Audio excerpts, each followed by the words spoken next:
ficar bem claro.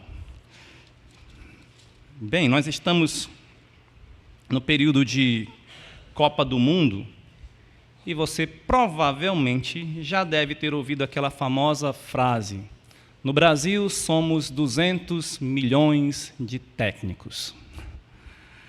Essa frase resume perfeitamente a paixão e o hábito de todo brasileiro de opinar e escalar a seleção, ou pelo menos os jogadores do seu time de coração. E se você tem uma escalação diferente do atual técnico da seleção brasileira, você deve ter os seus motivos, deve ter as suas justificativas, porque ninguém faz uma escalação aleatória. Vou chamar as pessoas aqui aleatoriamente. Não, você tem os motivos. Esse joga bem, essa pessoa é especialista nessa área, esse outro é dessa outra área, esse aqui é mais alto e pode cabecear, esse aqui é mais forte, esse aqui corre mais, esse aqui é mais habilidoso. Você tem ali a sua opinião, não é? E, é claro, sempre há, então, alguns requisitos. Quem já participou da escolha de um time, seja de futebol, seja de vôlei ou de basquete, na escola? Você juntamente com outras pessoas, né, mais 3 ou 4 pessoas, vocês vão escolher o time. Aí, um após o outro, vai escolhendo um jogador de cada. E se você é o primeiro, você tem a opção, né, de todos ali da sala, né, de todos ali daquele grupo específico. E você vai escolher quem? Normalmente se escolhe aquele que você acha que é o melhor jogador. Fulano é o mais habilidoso, ele dribla mais, ele é o que mais faz gol, ele é o que corre mais, ele é muito bom, eu quero ele na minha equipe. E assim vai. E se você já ficou para ser o último a ser escolhido, normalmente você fica bem triste, porque pensa, poxa, ninguém me quer, ninguém me ama, né? Talvez eu seja uma pessoa muito ruim, né, nesse esporte. Mas por que vocês, que foi quem escolheu, teve que escolher, ou preferiu escolher aquele que você achava melhor? Seu objetivo era ganhar, né? Você queria vencer, por mais que os seus professores e seus pais digam, o que importa é competir. No fundo, eu quero é ganhar, né? Você quer ganhar. Agora, mudando do futebol para o discipulado cristão, quais foram os critérios que você acha assim, que Jesus usou para convocar os seus discípulos? Quais foram os critérios que Jesus usou para convocar os seus discípulos? Veja, ele escolheu 12. É um a mais do que um time de futebol, né? Sem os reservas. Escolheu 12. 4 pescadores, pelo que a gente sabe nos registros bíblicos, um publicano, um zelote. Essa não era a profissão dele, era o partido político dele, né? Um zelote. Os outros nós não sabemos, não são mencionados nas Escrituras, as suas profissões. Mas, pelo menos, a gente sabe que um deles foi o traidor. Humanamente falando, será que Jesus queria ganhar esse jogo?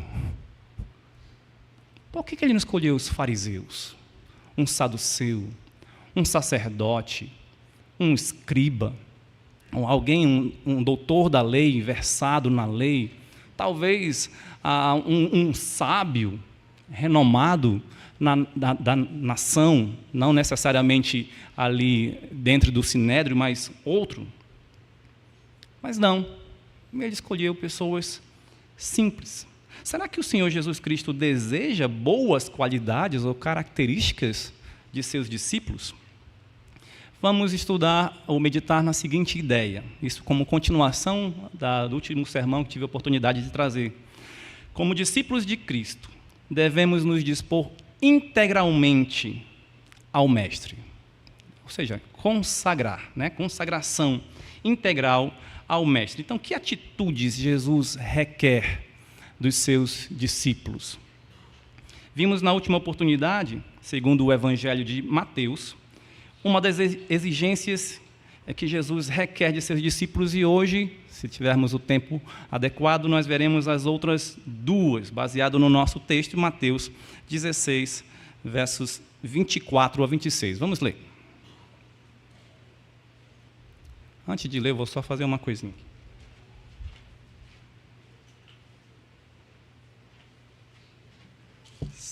Pronto, voltei.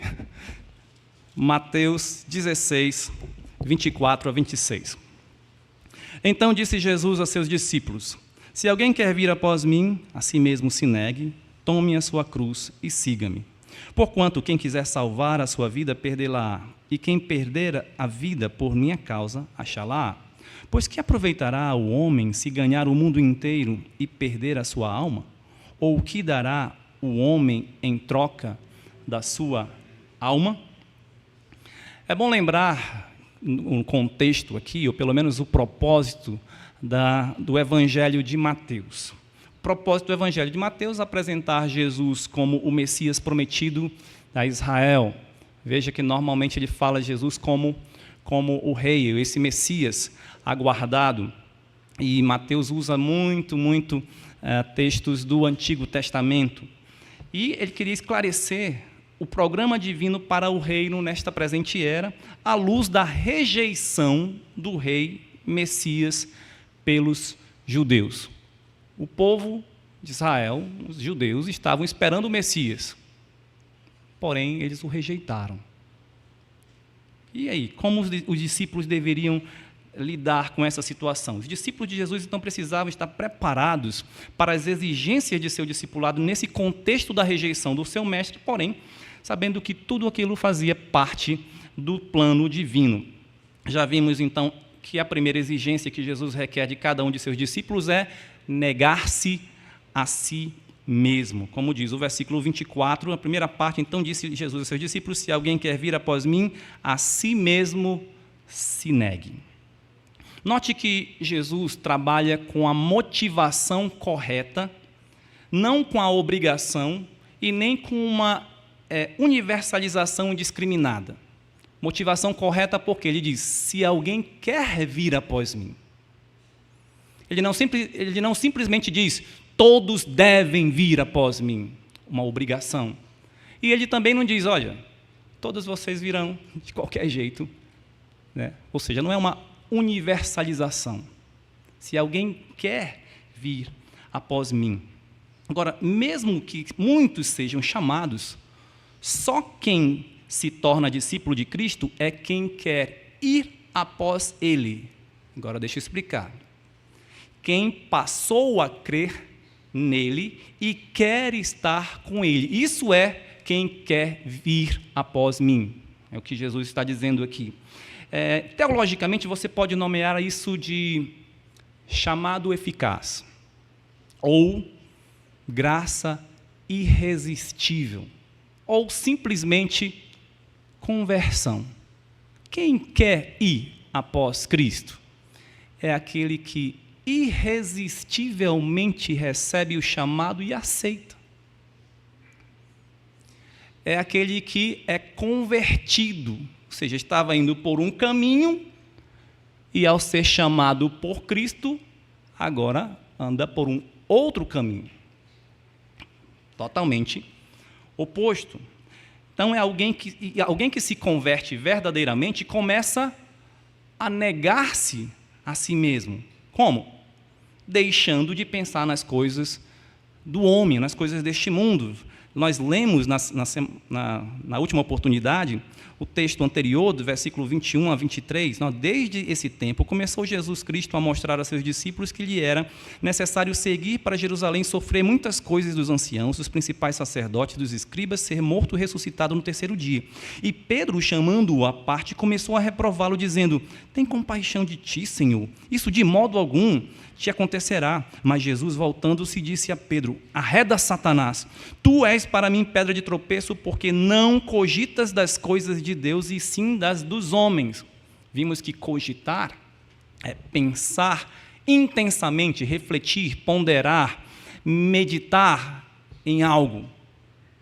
Nesse caso, Pedro está sendo acusado aqui por Jesus de não cogitar ou não pensar intensamente nas coisas de Deus, mas nas coisas dos homens. Senhor, não sofra. Não vá à cruz. Não é necessário isso. O Senhor não precisa disso. Tenha piedade de ti mesmo. Tenha pena de ti mesmo. Ele não está pensando conforme Deus, mas conforme a sua conveniência, conforme a sua sabedoria. Não.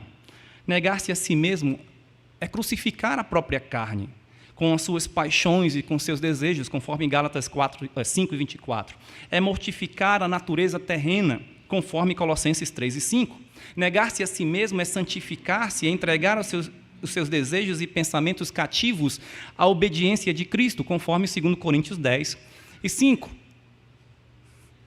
É entregar-se, não confiar mais em si mesmo.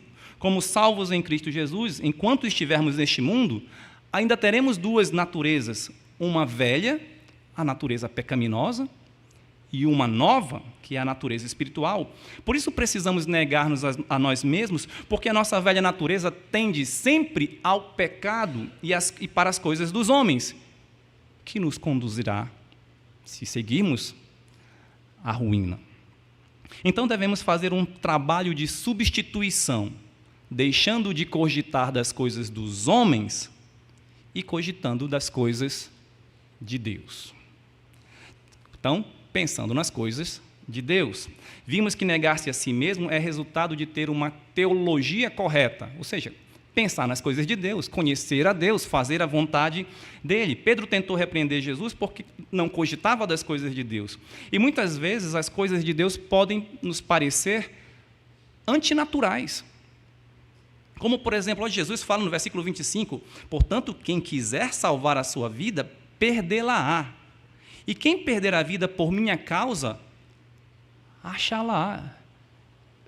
Para o homem natural, isso é esquisito, isso é estranho. Como assim? Se eu quiser ganhar, eu vou perder? E se eu ganhar, se eu perder, eu vou ganhar? Que coisa estranha é essa? Ninguém quer perder. Sempre quer ter vantagens, sempre quer ganhar.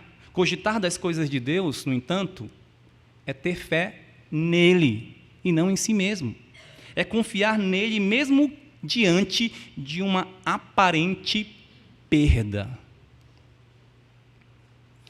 E quanto mais pensamos nas coisas de Deus e buscamos fazer a sua vontade, mais nos negaremos a nós mesmos. Bom, vamos agora para a segunda exigência que Jesus requer daquele que quer ir após ele, que é tomar a sua cruz. Então disse Jesus aos seus discípulos: se alguém quer vir após mim, a si mesmo se negue, tome a sua cruz. Recorrendo aqui a outros textos que usam a mesma expressão, Mateus 10:38, está escrito, Jesus falou: quem não toma a sua cruz e vem após mim, não é digno de mim. Ó, temos uma informação importante. Ele requer dos seus discípulos que tomem a cruz. E em Mateus 10:38 ele diz: quem não tomar a cruz, não é digno de mim. No Evangelho de Lucas 14:38, ele diz: qualquer que não tomar a sua cruz e vier após mim, não pode ser meu discípulo.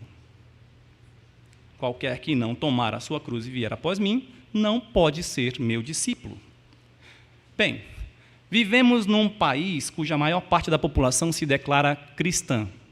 80% ou mais se diz cristã, segundo os últimos censos. É muito comum vermos a cruz como símbolo do cristianismo, não apenas nas igrejas. Nós temos uma cruz ali na nossa fachada. Não apenas nas igrejas, mas até nas paredes das instituições públicas. Você vê em instituições, repartições do governo, normalmente tem lá uma cruz. Você pode ter, talvez, uma camisa estampada, uma cruz.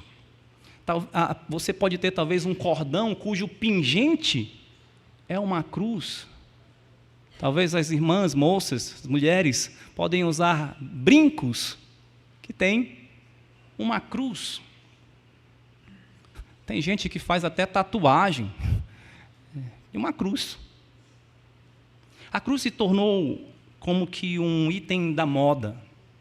É algo que teve seu significado suavizado e até romantizado. No entanto, na época de Jesus, cruz era símbolo de morte, e não somente isso, de maldição. Maldito aquele que for pendurado no madeiro, está se referindo à cruz. Você teria coragem de usar como estampa de sua camisa uma forca? Ou uma guilhotina? Ou pendurado ao seu pescoço uma cadeira elétrica? Instrumentos de pena de morte? A cruz era pior do que qualquer um desses instrumentos de pena capital. Era um instrumento mais cruel, no qual o criminoso condenado sofria horrivelmente durante horas até a morte. Crucificado, pendurado, as mãos e pés, pregado no madeiro, áspero. Aquela cruz não era polida, né, com vernizinho. Não, áspero, cheio de farpas. Pendurado, agonizando, era uma tortura até a morte, tendo que se esforçar para respirar. Na sociedade romana mais refinada não poderia se falar sobre cruz. Nenhum cidadão romano era morto numa cruz, somente os criminosos estrangeiros. Então, por que Jesus disse, em pelo menos 3 ocasiões, que seus discípulos deveriam tomar a sua cruz? Seria símbolo de dificuldades e sofrimentos apenas? Isso é uma forma de suavização do meio cristão também. Tome a sua cruz, meu irmão. Enfrente as dificuldades, você vai passar por muitas provas, né, por problemas e tal, mas tome a sua cruz, né, carregue. Não. Será que é preciso sofrer para ser salvo? Será que é isso que Jesus está dizendo? Olha, você tem que sofrer, porque se você não sofrer, você não recebe a salvação. Muita gente, por muito tempo, eu creio que até hoje, pessoas se flagelam, né, para tentar pagar os seus pecados. Não, mas não é isso que Jesus está falando. Não. Creio que um dos significados para o discípulo cristão, pensando na cruz aqui, em tomar a cruz, é a identificação com Cristo. Isso é o passo seguinte a negar-se a si mesmo. Negue-se a si mesmo e se conforme à imagem de Cristo. Quando deixamos de pensar nas coisas dos homens e pensamos nas coisas do alto, assemelhamos-nos a Cristo. Negue-se a si mesmo, identifique-se com Cristo em sua vida, sofrimento e morte também. Na versão da Bíblia corrigida, no texto de Marcos, da história do jovem rico, Jesus lhe disse: falta-te uma coisa, vai, vende tudo quanto tens, dá-o aos pobres e terás um tesouro no céu, e vem, toma a cruz e segue-me. Marcos 10, 21. Poderíamos dizer em outras palavras: desfaça-se de todas as suas coisas, as coisas que te prendem, seja as suas riquezas, negue-se a si mesmo, né? Em outras palavras seria isso, vem, identifique-se com Cristo, na cruz, e siga-o. O apóstolo Paulo disse em sua primeira carta aos Coríntios: mas nós pregamos a Cristo crucificado. Escândalo para os judeus, loucura para os gentios. 1 Coríntios 1 e 23. Não podemos diluir nossa pregação para tornar Cristo mais palatável à sociedade ou para sermos aceitos. Escândalo para os judeus, loucura para os gentios. Como vamos falar de Cristo? Como vamos ganhar pessoas para Cristo se eles ficam escandalizados? Se eles acham loucura a pregação, a mensagem da cruz? Essa é a essência da pregação. Cristo e este crucificado. na continuação ali, no segundo capítulo de 1 Coríntios 2, ele fala sobre isso. Ele não procurou saber mais nada a não ser Cristo e este crucificado. Ele não quis usar palavras de sabedoria para ganhar as pessoas, a não ser a mensagem de Cristo e este crucificado. Paulo se gloriava na cruz de Cristo e levava no seu corpo as marcas de Jesus, conforme Gálatas 6, 17. Podemos olhar ali os versículos 11 a 17 de Gálatas e a gente vai poder entender melhor esse contexto. Então, se você está com a sua Bíblia, pode abrir rapidamente em Gálatas 6, 11 a 17. Vede com que grandes letras vos escrevi de meu próprio punho. Todos os que querem ostentar-se na carne, esses vos constrangem a vos circuncidardes, somente para não serem perseguidos por causa da cruz de Cristo. Pois nem mesmo aqueles que se deixam circuncidar guardam a lei, antes querem que vos circuncideis, para se gloriarem na vossa carne. Mas longe esteja de mim gloriar-me, senão na cruz do nosso Senhor Jesus Cristo, pela qual o mundo está crucificado para mim e eu para o mundo. Pois nem a circuncisão é coisa alguma, nem a incircuncisão, mas o ser nova criatura. E a todos quantos andarem de conformidade com esta regra, paz e misericórdia sejam sobre eles e sobre o Israel de Deus. Quanto ao mais, ninguém me moleste, porque eu trago no meu corpo as marcas de Jesus. Então, aqui os judaizantes tentando ensinar, ou queriam que os gentios convertidos se circuncidassem, ou seja, tinham que guardar a lei de Moisés. Em outras palavras, era isso. Para quê? Para que eles não fossem perseguidos por causa da cruz de Cristo. Não, eu posso até me converter, mas perseguição não posso. Paulo está indo contra isso. E ele está dizendo, ele se gloria na cruz de Cristo. Ele não está rejeitando. Ele ainda diz, eu trago no meu corpo as marcas de Jesus. O que são essas marcas de Jesus? Talvez alguns podem pensar, suavizando, né? São as virtudes de Jesus. Paulo provavelmente era um homem temente a Deus, um homem manso, um homem humilde, um homem que pregava o Evangelho, um homem fiel, um homem misericordioso. Essas são as marcas de Jesus. Sim, nós podemos dizer que isso são marcas, mas neste caso aqui, as marcas de Jesus são as suas cicatrizes. Paulo sofreu, e muito, por amor a Cristo e ao Evangelho, e por isso foi açoitado, foi preso, foi apedrejado, e tantas outras coisas. No final foi martirizado, por causa de Cristo.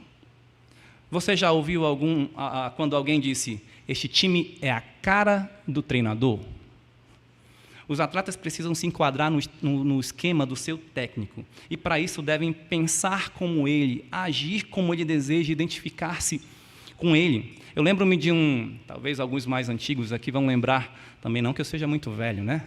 Mas vão lembrar de um certo treinador da seleção argentina que proibiu todos os jogadores de terem cabelo grande. Lembra, tinha uma época que os argentinos tinham cabelão, né? Ele chegou lá e, pode cortar tudo, não quero nenhum cabeludo aqui. E eles tinham que se submeter, quer jogar na seleção argentina? Corte o seu cabelo. Teve uma época também de Copa do Mundo que a nossa mídia, né, criticou muito o treinador da seleção brasileira e disseram, perderam porque ficaram a cara desse treinador. Eu digo o nome dele? Não, mas os jogadores estavam muito brutos. Quem será que é esse treinador, né? Estava todo mundo chateado, alguns estavam violentos, estavam a cara daquele treinador. Será que a nossa seleção de futebol atual, se tiver a cara do atual técnico, como é que ela vai? Ela vai bem? Agora, reflita na vida de Jesus. Como podemos nos identificar com o Mestre? Certamente não pelas riquezas, certamente não pelo conforto, pela tranquilidade, mas pela sua fidelidade, pela devoção ao Pai, por sua vida de santidade, pelo seu trabalho, pelo seu sofrimento, pelo amor, pela compaixão. Ele tomou a cruz que era nossa. Ele tomou a cruz em nosso lugar. Ele tomou a cruz no lugar de pecadores. Ele não tinha pecado algum. Ele tomou o nosso lugar. Um segundo significado está no aspecto de levar a cruz até a morte. Tomar a cruz representa lealdade a Cristo até o fim. Jesus foi obediente até a morte e morte de cruz. Isso fica muito claro lá em Filipenses capítulo 2, não é? Lembra-se do que ele disse no nosso texto? Quem perder a vida por minha causa, achará. Versículo 25, a parte A. É fato que muitos dos discípulos de Cristo perderam suas vidas na obra de Deus. Foram fiéis até a morte, mas receberam, é claro, a vida eterna. As tradições amplamente aceitas descrevem destinos variados e violentos em relação ao fim dos apóstolos de Cristo. Por exemplo, Pedro aprendeu a lição. Lembre, ele foi aqui repreendido duramente por Cristo. Por quê? Porque ele queria que Cristo tivesse piedade de si mesmo, misericórdia de si mesmo. Parece que ele aprendeu a lição. Ele, antes, que queria fugir do sofrimento, queria que Jesus fugisse também do seu sofrimento. Ele negou Jesus também porque queria fugir do sofrimento. Mas depois, claro, em suas cartas, encoraja os irmãos da dispersão a se manterem firmes em meio aos sofrimentos por causa de Cristo. Conforme a tradição mais comum, ele foi crucificado de cabeça para baixo, em Roma, pois não se achava digno de morrer como o seu mestre. Vai morrer crucificado. Mas eu não quero morrer de cabeça para cima.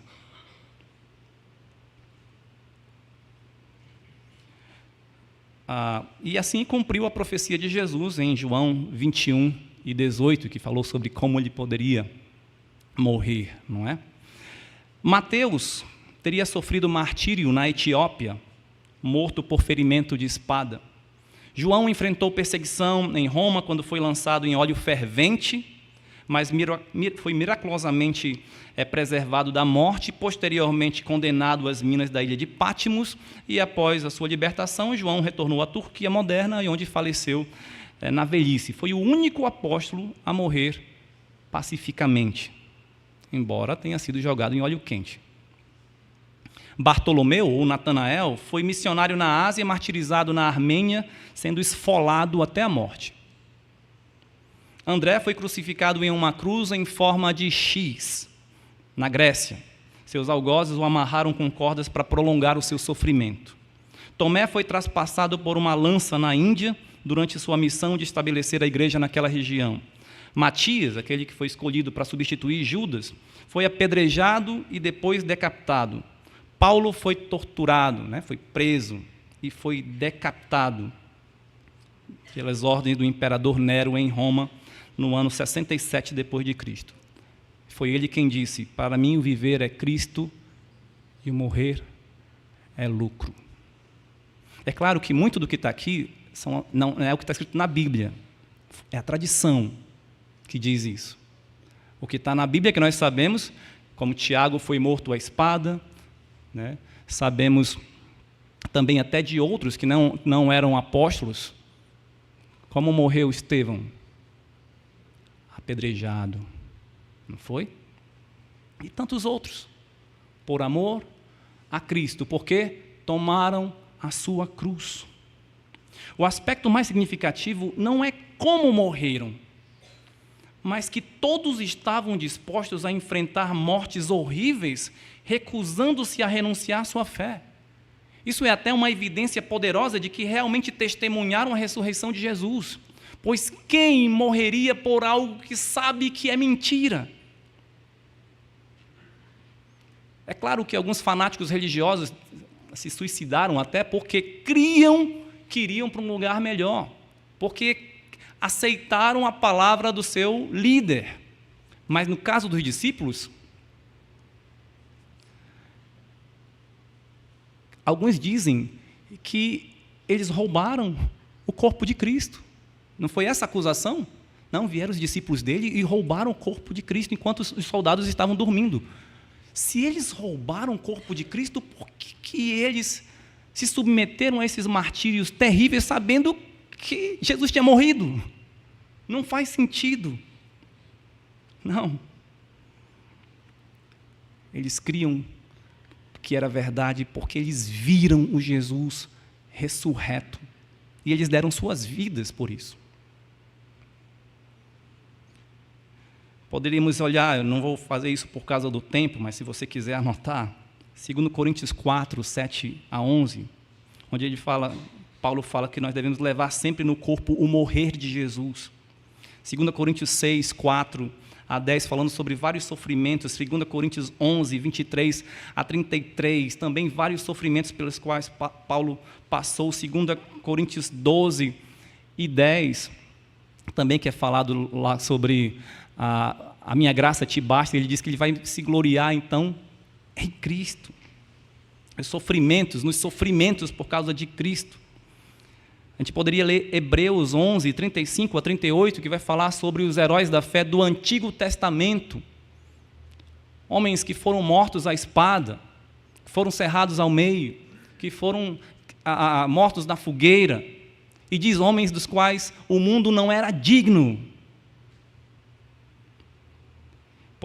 Poderíamos ler também Apocalipse 2, 8 a 11, a carta à igreja a Esmirna, que fala: ser fiel até a morte, te darei a coroa da vida. Nós sabemos da história de Policarpo, foi um pastor da igreja de Esmirna que ele foi martirizado. Mas ele sabia que ele receberia a coroa da vida. Certa vez um colega meu de seminário contou em seu testemunho de chamado que ele assistiu em sua igreja a um vídeo que um pastor mostrou sobre os muçulmanos. Nesse vídeo, um líder muçulmano perguntava a uma multidão de fiéis: quem quer morrer por Alá? E centenas de pessoas levantaram suas mãos, demonstrando que queriam ser convocados para isso. Se perguntássemos hoje, aqui na igreja, quem quer dar a vida por causa de Cristo e do Evangelho, será que teríamos pelo menos algumas dezenas de mãos levantadas? Cristo nos dá coragem, forças e ousadia para não temermos as dificuldades e sofrimentos por causa do Evangelho, nem mesmo a morte, pois afinal, nele temos vida e vida em abundância. Nele temos vida eterna. Então, onde estão os seus discípulos valorosos que realmente tomam a sua cruz dia a dia? Quem não toma a sua cruz não é digno de Cristo. Quem não toma a sua cruz não pode ser chamado seu discípulo. Você é um discípulo de Jesus? Você se identifica com Ele? Tem dado a sua vida a Ele como um sacrifício vivo? As pessoas ao seu redor veem Cristo em você? Na sua vizinhança, na sua casa, no seu trabalho, na escola, na universidade. Como discípulos de Cristo, devemos tomar a nossa cruz diariamente, identificando-nos com o nosso Mestre e sendo-lhe fiéis até o fim, até a morte, se necessário. Uma terceira atitude que o discípulo convocado por Cristo deve fazer é seguir a Jesus. Voltando ao nosso texto, Mateus 16 e 24. Então disse Jesus aos seus discípulos: se alguém quer vir após mim, a si mesmo se negue, tome a sua cruz e siga-me. Enfim, Jesus nos chama para segui-lo. O ato de seguir a Jesus implica aos seus discípulos a obediência, a confiança, aprendizado, discípulo, né? Você vai aprender com o mestre, e devoção. No início do ministério de Jesus, muitos o seguiam, mas pelos motivos errados. No fim de seu ministério terreno, somente os verdadeiros discípulos permaneceram com ele. Veja, o Filho de Deus, o Messias esperado. E quantos ficaram até o final? Lembrando, multidões e multidões. Quando ele fez a multiplicação dos pães pela primeira vez, ele alimentou quantas pessoas? Parece que foram 5.000 homens, sem contar mulheres e crianças. Então, todos ali estavam o seguindo. A segunda multiplicação de pães, a quantos ele alimentou? Contando homens, sem contar mulheres e crianças. Parece que foram 4.000. Então, havia uma multidão que sempre o seguia. Mas, no final das contas, quantos ficaram? 120. 120. Muitos são chamados. Às vezes querem ir porque querem encher a barriga, porque querem ver os milagres, porque talvez é a moda, mas não porque verdadeiramente queriam ir após ele, não porque verdadeiramente criam nele, não porque verdadeiramente entendiam que eram pecadores e que precisavam de um Salvador. Eles queriam um showman, eles queriam um curandeiro, eles queriam alguém que lhes desse comida. No final, sobraram 120. Jesus disse ao jovem rico, segue-me, mas ele não o seguiu. Há outro discípulo que queria seguir a Jesus, mas só depois de sepultar o seu pai, ele lhe respondeu, segue-me e deixa os mortos sepultar os seus próprios mortos. Mateus 8, 22. Porém, tudo indica que ele não o seguiu. Assim como eles, muitos querem seguir a Jesus, mas sem as implicações que isso acarreta. Você já deve ter ouvido falar de jogadores que querem fazer parte do time ou fazer parte da seleção, mas não querem seguir as instruções do treinador. Será que não agimos assim também? Eu quero ser um discípulo de Jesus, mas eu não quero segui-lo sempre. Mas, felizmente, há um segundo grupo que atendeu ao chamado do mestre. Levi, também chamado Mateus, quando estava na coletoria, pois ele era cobrador de impostos, foi chamado por Jesus e o seguiu. Ele deixou tudo para trás. Ele tinha um bom emprego, falando financeiramente, pensando financeiramente, né? Tinha um bom emprego, embora fosse tratado como traidor da sua pátria. Filipe, também ao ser convocado, o seguiu.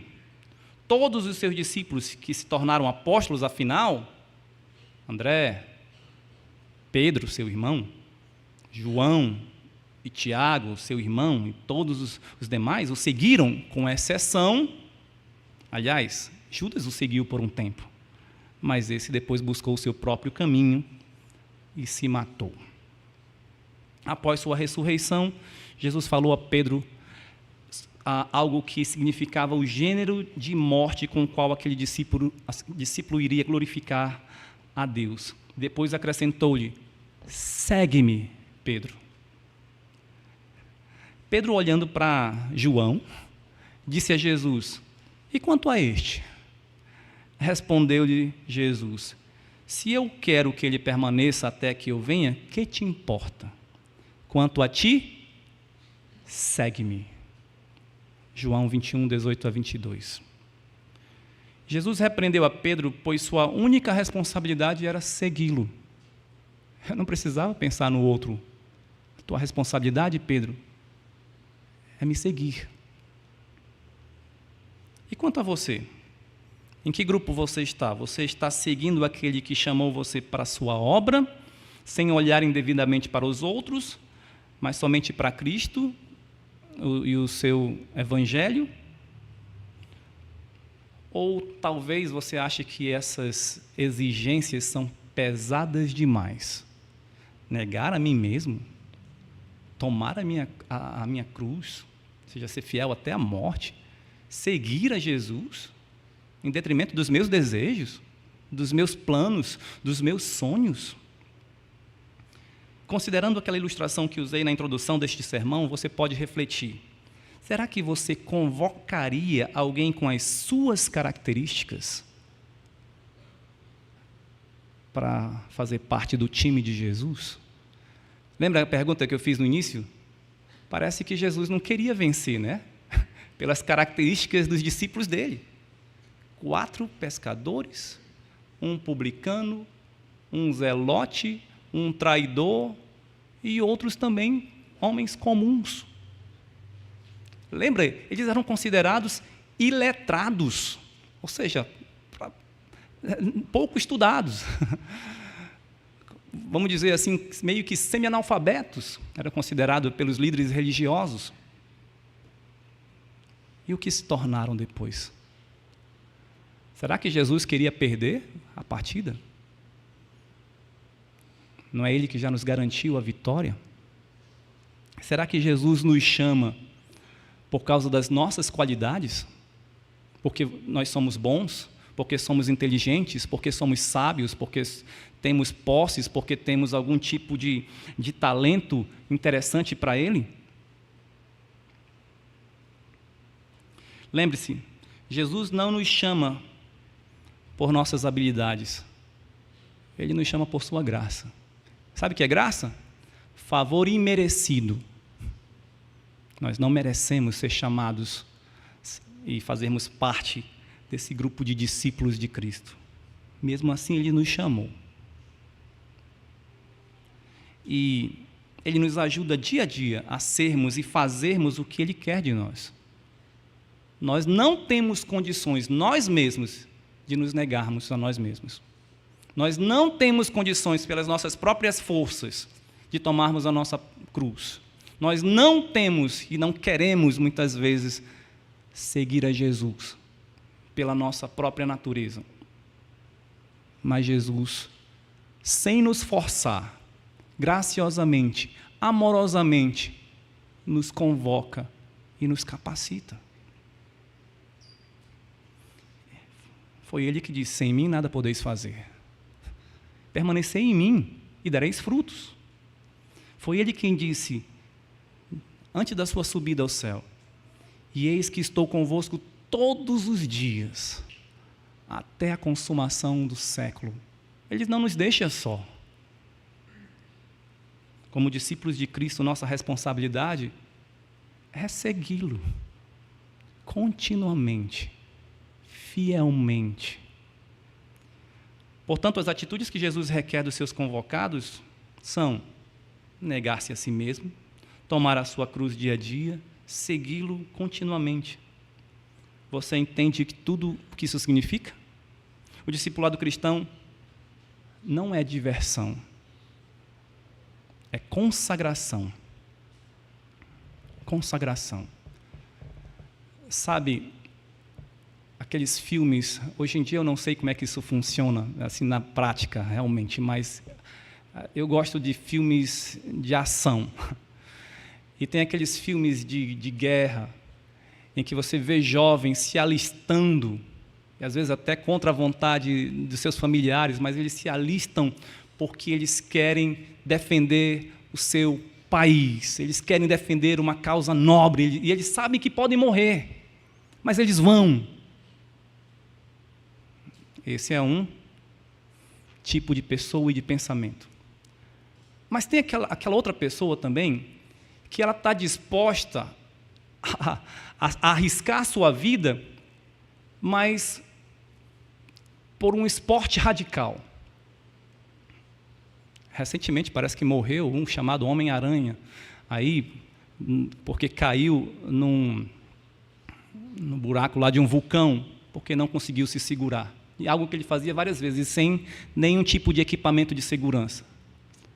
Morreu. Ele sabia que poderia morrer se ele falhasse em algum momento, mas estava lá. Ele se dispunha a fazer aquilo. As pessoas que fazem isso por um esporte radical, eles estão fazendo por causa de quê? Talvez só pelaquela emoção, talvez pelo reconhecimento, talvez pela fama. Mas o que se alista para defender o seu país, uma causa nobre e tal, que sabe que vai morrer, é diferente. Ele não está fazendo isso simplesmente por si ou por uma emoção. Talvez haja pessoa que faça isso, mas eu estou pensando naquela que age com sinceridade. E está disposto a entregar a sua vida pelo seu país. Nesse caso aqui, eu não estou falando de patriotismo ou mesmo de aventura, mas há pessoas que dão a sua vida pelo patriotismo, há pessoas que dão sua vida pela aventura ou pela fama, mas há pessoas que dão sua vida por Jesus, que primeiro entregou a sua própria vida, santa, sem pecado, por nós.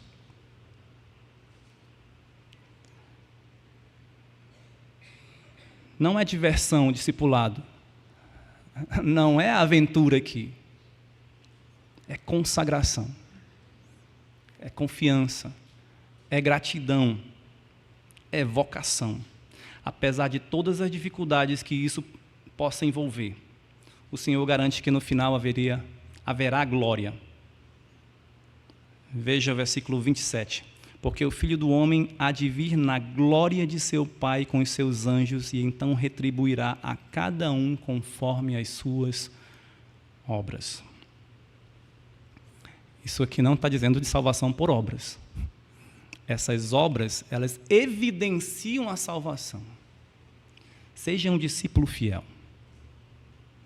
Quem entrega a vida por Cristo, ou a Cristo, é mais do que vencedor, porque tem a vitória garantida por Ele. Amém?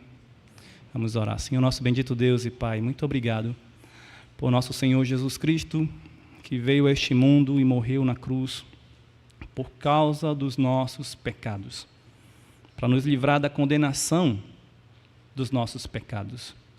E Ele fez isso por amor, por graça e misericórdia, não por mérito nosso. Ajuda-nos, Senhor, a viver de modo que agrade a Ti, a viver de modo que reflita a vida de Jesus Cristo. Que não venhamos a querer apenas o nosso próprio conforto ou a nossa própria glória, mas que tudo o que viermos a fazer seja para a honra e glória do nosso Senhor e Salvador, aquele que morreu em nosso lugar, aquele que venceu a morte, aquele que venceu o mundo, aquele que garante a vitória a nós, pequenos, frágeis, imperfeitos, limitados, pecadores, mas o Senhor garante a vitória a nós, e te somos gratos por isso, e queremos, ó Deus, ser discípulos fiéis ao Senhor. Nos ajude, pois temos dificuldades em negarmos a nós mesmos, temos dificuldades em tomar a nossa própria cruz e te seguir, mas sabemos que o Senhor está conosco todos os dias, até a consumação do século, e o Senhor nos capacita. Ajuda-nos, ó Deus, a sermos fiéis ao Senhor até o fim. É o que nós pedimos em nome de Jesus. Amém. Ouviremos agora um pós-lúdio. Você pode ainda refletir mais um pouco, orar silenciosamente, e depois o nosso culto será encerrado.